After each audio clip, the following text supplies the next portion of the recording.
آج ہم بات کریں گے رمضان المبارک کے مقدس مہینے اور روزے کی اہمیت کے بارے میں۔ رمضان صرف بھوک اور پیاس کا نام نہیں، بلکہ یہ صبر، توکل، عبادت اور اپنے رب کے قریب ہونے کا مہینہ ہے۔ اللہ تعالیٰ سورہ بقرہ کی آیت نمبر 183 میں فرماتا ہے، ترجمہ ہے، اے ایمان والو، تم پر روزہ فرض کیا گیا ہے تاکہ تم تقوی حاصل کرو۔ اس آیت سے ہمیں پتہ چلتا ہے کہ روزے کا اصل مقصد تقوی حاصل کرنا ہے، یعنی اللہ کا خوف اور اس کی رضا حاصل کرنا ہے۔ ہم جانیں گے رمضان میں روزے کی اہمیت کیا ہے۔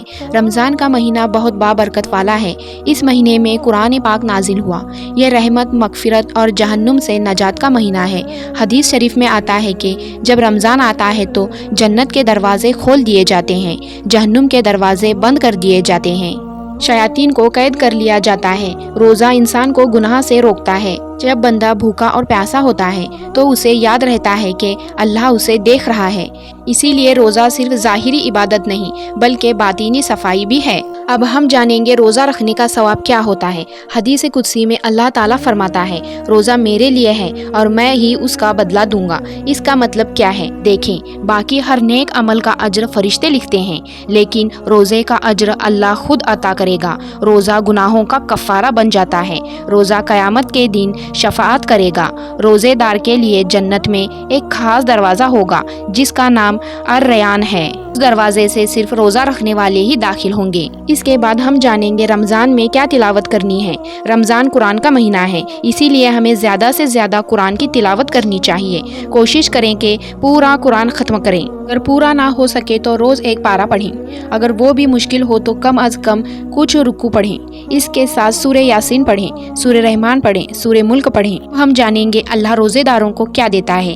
اللہ روزے داروں کو اپنی خاص رحمت دیتا ہے، اس کے گناہ معاف کرتا ہے، اس کے رزق میں برکت دیتا ہے، قیامت کے دن اسے اپنے عرش کے سائے کے تلے رکھتا ہے۔ حدیث میں ہے کہ روزے دار کے منہ کی خوشبو اللہ کے نزدیک مشک سے بھی زیادہ پسندیدہ ہے۔ یاد رکھیں، صرف بھوکا رہنا روزہ نہیں ہے، زبان کا روزہ بھی ضروری ہے، آنکھوں کا روزہ بھی ضروری ہے، دل کا روزہ بھی ضروری ہے۔ اب ہم جانیں گے دعا کب قبول ہوتی ہے۔ رمضان میں کچھ لمحات ایسے ہوتے ہیں جب دعا ضرور قبول ہوتی ہے۔ افطار سے پہلے کا وقت، پورا دن بھوک اور پیاس برداشت کرنے کے بعد دل بالکل نرم ہو جاتا ہے۔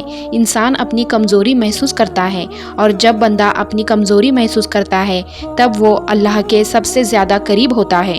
روزہ صرف کھانا چھوڑنا نہیں بلکہ صبر اور توکل کی ٹریننگ ہے۔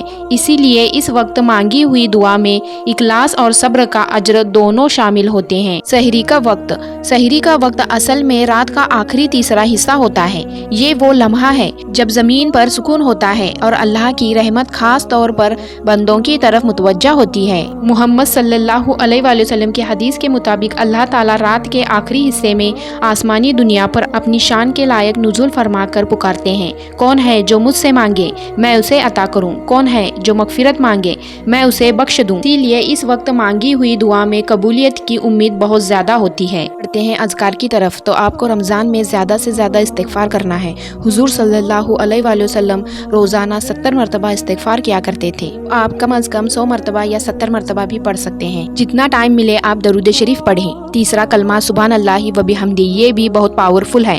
میں کلمہ یہاں پہ دے دوں گی۔ ساری دعائیں ہیں جو کہ میں اور بھی پاورفل دعائیں شارٹ میں بتاؤں گی، اسی لیے چینل کو سبسکرائب ضرور کر لینا۔ اور یہ جو میں نے ابھی اسکرین پر دیا ہے وہ ساری موسٹ امپورٹنٹ دعائیں ہیں۔ یہ 3 عشرے کی جو موسٹ پاورفل دعا ہے وہ بھی میں نے دے دیا ہے، اس کا اسکرین شاٹ ضرور لینا۔ دیکھیں، پلان تو بہت لوگ بناتے ہیں لیکن فالو نہیں ہوتا کیونکہ ہم نفس سے ہار جاتے ہیں۔ یاد رکھنا، رمضان میں شیطان قید ہے۔ پھر بھی سستی ہو رہی ہو یا ہمارا اپنا نفس، اس بار ہمیں اپنے نفس کو ہرانا ہے۔ رمضان میں کیا کرنا چاہیے؟ 5 وقت کی نماز پابندی سے پڑھنی چاہیے، تراویح کا اہتمام کرنا چاہیے، صدقہ اور زکوٰۃ ادا کرنا چاہیے، غریبوں کی مدد کرنا چاہیے، غصے پر قابو رکھنا چاہیے۔ سوچیں، اگر یہ ہمارا آخری رمضان ہو تو کیا ہم نے اس کا حق ادا کیا؟